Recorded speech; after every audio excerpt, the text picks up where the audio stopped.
and grinding up those ranks. So we are, of course, going to dive straight on into map number 1 up here in the top right-hand side in the blue. He is SpeCial.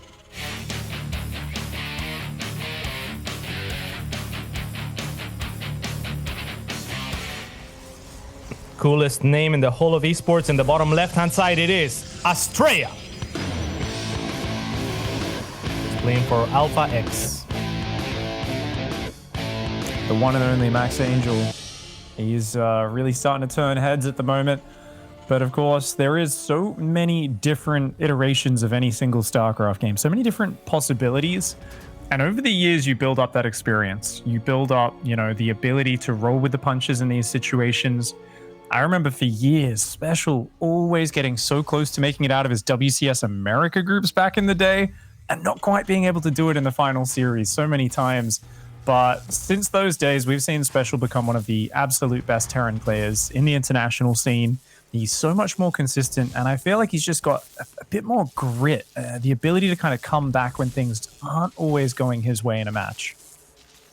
Yeah, most definitely. I think that in general, all players right now, Pig, even I saw that Reddit was noticing this as well, that the games seem a lot more dynamic.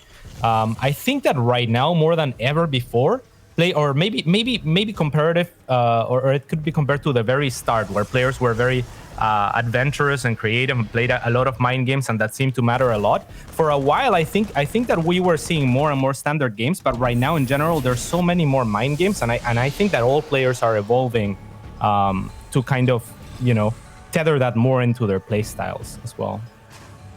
Speaking of which, there is an interesting opening here from SpeCial, looking to kind of open things up very far from standard. The quick double gas here into the quick factory. Now, we've seen a worker pulled off gas on each of the refineries for SpeCial, so it looks like he wants to do a Hellion opening. The starport, of course, going down as well. But we'll want to get the command center not too late. I mean, this is a big economic slowdown, and it's something where you can see Astrea. I mean, he's got the Zealot and the Adept pressure coming in. Not really going to be able to achieve anything unless SpeCial doesn't raise the wall. But it's more important, can you defend what is probably going to be a Hellion drop in about a minute and a half from now? And SpeCial here, just locking the door tight. But he's going to be looking for big damage early on. One base up against two. You can't just sit there and let your opponent build up, or Astrea will get way too far ahead on the econ. Yeah, and I think this is part of what I was talking about, where these players are going to be studying each other and doing things differently, right? Like maybe Astrea has been looking at SpeCial and expecting that SpeCial will drop a CC on the low ground, where this opener is pretty powerful. And in fact, I saw Astrea recently use it against Future, and recently use it against other Terran players who he thought he could punish. So SpeCial already kind of playing around that, maybe anticipating and saying, hey, I've been watching your games too, right? Indeed. And nice pickoffs here with the early units. I mean, losing 2 gateway units early, that's not cheap. Zealot and Adept go down. Yes, the Hellion took some damage, so it will be a bit bruised, but we've got these Marines guarding the high ground. The medevac drop getting ready to go out, and Astrea, kind of risky. He's trying to intercept this drop. Is he going to spot it, though? Oh, he's got to get home. If he doesn't have those 2 Stalkers at home, he's just going to lose his entire mineral line, Cats. Oh, this is so very scary. And you know what I love is that SpeCial push to that cliff with the Marines to make sure that it wouldn't get, that the medevac path wouldn't get spotted, right? So now he pulls the Marines back to his natural, but I love that little move just to ensure that this stands a higher likelihood of not getting spotted, and that's going to be the case. Like you mentioned, Pig, he is in a lot of trouble, Astrea, that is. Ooh, that one Hellion did go down as he dropped it, so he's not able to one-shot the full hit point probes anymore. It's going to take 2 volleys, but already lots of damage going down. He does want a bit more, though. There we go, 7 workers in total. It could have been a lot worse there, with most of the Stalkers on the other side of the map, the Adept and the Zealot going down. I actually thought that might have just been a straight-up game loss there. It's still not good for Astrea by any means, losing that many probes. But I think you look at where the command center's at, you say, hey, he's only dropping 1 mule at a time. I think this is okay for Astrea. He's going to have Blink. He'll have his Robo up. And I think he might actually have a slight lead still off this. I think SpeCial needs to do more with the next wave of pressure. All right, SpeCial, did he keep the medevac? He did, right? So there's that. He did lose 3 Hellions for the 7 probes. But yeah, I think it's kind of a wash or something of the sort. Do you feel like SpeCial is behind from just the openers, from having delayed the CC to do this then? Yeah, just slightly, but like he's still got a lot of play here, right? This Banshee, a very flexible unit, cloak is ready, so the Observer is out and is going to be back here in time, but it's one of these things where I think Astrea is on the cusp of exploding and getting very far ahead economically. But hey, he loses 4, 5, 6 probes. Suddenly, you know, Special can get out of control, and he's already got that big push coming across lots of Marines and tanks. Yeah, very nice by Astrea, knowing his blink timing there and zoning out the Banshee. But this will be, like you said, a very strong push. There's a lot of very annoying positions on the low grounds of this map as well, where it's a little bit more difficult to reach tanks. But with blink stalkers, I imagine that's going to be less of a problem for Astrea. Yeah, 5 SCVs pulled here as well. 10 blink stalks and 11th one warping in. Special wants to get position here. That medevac getting focused down. Nicely done by Astrea. He goes for the tank. Lots of stalkers do fall, but he takes out a lot of the technical units. I think that's an okay trade. Both players still in a very dangerous scenario right now. No shield battery here, though. Surprisingly, there is a no shield battery here for Astrea. I think he's getting caught a little bit off guard, but very nice. Confident blink forward will get rid of the last tank. The Banshee still remains, and it's a little bit of a problem. And actually, the Observer will also be taken down, so that the Banshee is a further problem. Yeah, there's more Observers nearby, but these Stalkers are just running out of hit points right now. Astrea, he's pushed up against the wall. He's already lost 7 workers. I mean, he was so far ahead on those workers, but another tank's going to siege up, and that could just create an undefendable problem here. I mean, if that bunker finishes, that tank siege, there's a second Banshee. This is getting worse and worse for Astrea. Oh, and GG is going to be cold. It was on a knife's edge, though, Piggy. I feel like if Astrea ends up holding there even just barely, he's in a very good spot as long as he didn't lose any additional workers, right? Yeah, I definitely think so. I mean, he already lost a bunch of probes pulling against those Marines and was still up about 11 workers at the end of that. But we saw the power there of just the ability to keep him busy with the Banshees. And the opening was so different. I think a lot of the time you face a Banshee, you're expecting one of these tank pushes. But off that opening with the Hellion drop kind of changing things up early, it felt like Astrea, he went out there with his Stalker saying, "Ooh, there could be a push coming." The push was already knocking on his door. This is something he would have loved to get out there, do some blink micro, pick off those units as they come across the map. And as you pointed out, the choke, for example, right? Exactly. And as you pointed out, the shield battery. I mean, that shield battery would have changed everything there. Imagine an overcharge healing those Stalkers in the middle of that fight. I think that could have turned that around completely. Yeah, so getting caught a little bit off guard, and that is to Special's credit, right? Like just keeping him busy, like you said, and keeping him guessing. And I guess the adjustment for Astrea would be pretty simple. If he was to make one in last game, maybe just have one Stalker at least out on the map, or a probe outside of out of Special base, or maybe more spotting pylons or something of the sort, right? Yeah, I definitely think something like that. Maybe just a single Stalker out there kind of on the intercept path, seeing the units come out. I mean, these little adjustments make a big difference. And this is a good way to open up a series, though, from Special. I think it makes a lot of sense, right? Get in there with the strange opening, do the Hellion attack as early as possible, and really just see if you can create some weirdness and some disruption so he's not ready for what you're doing next. Yeah, it really feels like Special is really respecting Astrea, maybe more than other players have respected him, right? And trying the weird thing himself, trying to get one step ahead of what Astrea might do to counter him. Whereas Astrea, normally, I've been watching the games against Neeb, the games against Future, the games in America against Scarlet, and generally speaking, it's everyone getting surprised by him, right? Because he's so good, and they're like, oh my god, you know. Even Scarlet was talking about how Astrea just doesn't make adepts, and she was expecting he will not make adepts, and she was saying, I tried to convince him to make adepts, and he didn't wanna in Korea, so of course he's not gonna make adepts. And then Astrea showed up, and he made adepts. You know, so I feel like a lot of these players are looking at Astrea and waiting to be surprised, and I think that's not been the case for Special so far. Yeah, definitely. I think Special comes in here really with a lot of respect. He's seen a lot of Astrea's games, and in general, Special's a guy who plans out his series incredibly well. I mean, part of the reason I epic Special for my roster in the War Chest League coming up is because I looked at him as a guy who's going to map out every build very specifically for each map. He's a big fan of TY for a reason. TY is such a trailblazer with that race, and Special's going to bring out a very specific game for each map. And I mean, speaking of which, we're going into Golden Wall for the next one. I think there's probably going to be a very special plan for this map.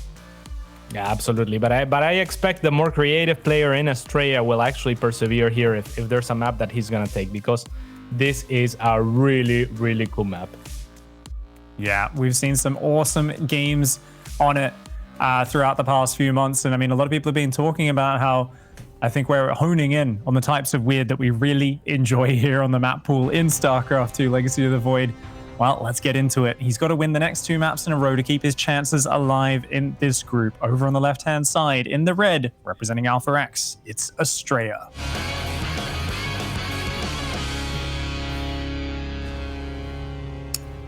And in the right-hand side, spam your Doritos, it is Juanito.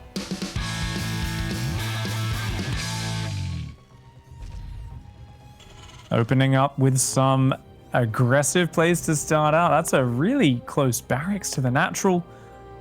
Do you think this is just a kind of Reaper to get in there nice and early, or are we going to see maybe even something like Marauders coming? Is he going to... Oh, he looks like he's going a second barracks. Oh my. All right, this is very heavily committed.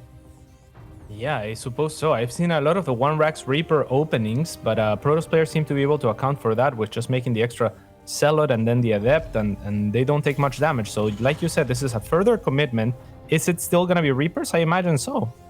Yeah, he could still go for some sort of like Marauder follow-up or something like that. I mean, Astrea sees that that's late. That barracks is clearly late. You know, this is at this level, you know, wait a second, that's not your first barracks. The second depot already tells you there's something weird, but he should know that there is something coming his way. Now, goes for the Nexus there, queues up another probe. No second pylon, no Zealot just yet. So I think he's just going to go straight for the Adept as Astrea. Oh, this is really, really dangerous. I mean, that Reaper is going to arrive so very soon, and the probes really don't have much to do against it but run and try to micro and not lose their lives. They can barely even hide inside gases. They can't transform into things like our drones can take. Yeah, he's going to chrono that Adept across the map right now, in fact. So Astrea, I'm not sure if he realized that barracks is late, to be honest. He's playing I so think standard. I think he would have made a Zealot, right? If he thought something was off. That would be the way to do it. I mean, he can still micro these probes, but it is going to be a lot of damage coming down. That Reaper's got another few seconds in this mineral line unanswered, and already 3 probes weak in life. 1 does fall. 2 more. He's looking for them. Specially gets a second probe. Can he get a third? It looks like he might. The shield battery will be completed, but not in time. He will get the 3rd probe and try to get away from the Adept. Actually, goes back in, which is a little bit questionable at this point because the shield battery is there. I'm not sure if he's looking to just make sure that Astrea didn't use this pylon yet. And Astrea here, it looks like he does really want to catch this Reaper. Make sure that doesn't get out. His probe on the other side of the map will get caught by the at the same time. Nice, Grin. Wow. That was really nice. That's so hard to do. Every time I try to do that, I still end up losing the Reaper, but SpeCial, of course, an absolute expert there. Unfortunately, the Stalker pops out and shuts it down, but look at the follow-up. I mean, tanks already in production from this proxy up here. He's building Marines at home from a reactor and Marines. It's kind of like the classic 1-1-1, but you've got the second barracks and you've already done some pressure to throw your opponent off. Astrea has no idea what's going on here. And going Twilight Council, I mean, this is what every Protoss player wants to do. We've seen this meta shift in the last couple of months. Protoss wants to go blink or die trying a lot of the time. And I'll tell you what, the Terrans are realizing these units are very good for controlling and defending light harass, but when it comes, you know, push comes to shove and we're just trying to get in there with tanks and Marines, the Blink Stalkers need a lot of space to work. They really just are not the most efficient unit for doing that. Did he just kill that on purpose to get the tank out? Yeah, I think so, yeah. That's the best way to get a supply. That's the extractor trick of Terran. You've just got to eliminate one of your own SCVs quickly. Yeah, as Terrans often do, I suppose. So Astrea here is pretty scary, but I gotta say, Pig, the way that SpeCial is playing, I really like it, because if you think about the pressure element that Astrea must be feeling, this is the most important game of his life, I think, fair to say, right? Like, at least the one that's where he stands to win or potentially, I guess, lose the most. Not really lose anything, but you know, the potential for him to win and make a name for himself, and this stage is definitely the largest he's played. He had no idea really what was coming to this doing. moment. I love it. He's been so aggressive. I mean, he's one basing. I've never seen SpeCial one base, right? Like, if you're Astrea, what do you do? It's so difficult. You're supposed to be the tricky one, the one that's applying the pressure, and SpeCial is really making it so very difficult. Now, Astrea has so much more income here There is a chance, but he has to blink across the gap and cut off reinforcements the moment Blink's done, and he simply cannot afford to defend the wall. He's kind of got to just try to chip off units, rebuild the cyber core, pull back. There's absolutely no chance of him breaking down that ramp. He's got a 14-worker lead, though, so if Astrea can somehow rebuild production, hang on here, just keep his natural alive mining for another minute while he slows this push down, if he can cut off the reinforcements, there is some small amount of hope, but fighting this front on, it simply will not pay off for Astrea. There's the battery overcharge being used already. He's being so careful trying to bait the best force field that he possibly can to get as many Marines as possible from it, because he really needs everything. The battery overcharge is now gonna run out. The tanks are gonna continue their push confidently, two at once even. But the Immortal's coming forward, the probe's being pulled. He is focus firing one of those siege tanks. The Immortal getting some big damage. The tanks focus fire the Immortal, and it does fall. The probes here try to hit the Marines, but look at that. There's just nothing left on the ground for Astrea. 2 tanks and a Liberator still stand. SpeCial here just builds prepared specifically to take advantage of his opponent's habits. He knew if he kept him on the back foot, he could always surprise him with the follow-up pushes. And when push came to shove, these Blink Stalkers were not enough. Astrea just did not have the information about these wild pushes that SpeCial's pulling out in this series. Yeah, SpeCial played such a brilliant series, I gotta say. I mean, Astrea played like the underdog. Astrea played cutting corners, taking risks, and SpeCial just punished him so hard for it. And in a position where you are the expected favorite and where you are, where you feel confident, presumably about your victory, you have to give your opponent a lot of credit, I think, to do what SpeCial did today, which is completely out of, I think, his comfort zone, or at least not super usual for him to be as aggressive as he was, and it's gonna pay off. Absolutely. It really is this thing. A player, when they're coming into prominence, they always have initial success, and there's a point where they are so respected. Suddenly they've turned heads. Everybody says, hey, wait a second, this guy, we know that he has got really powerful macro play. We can't just play stock solid standard. And even here, look at this. In these final moments, these Immortals and Stalkers flanking in, Astrea taking as good of a trade as he could possibly hope for. But the numbers, of course, absolutely insurmountable. And it turns out that, he's turned these heads. SpeCial brings out the sniping build himself, plays as if he's the underdog. And I think this is a good sign of the respect he's garnered.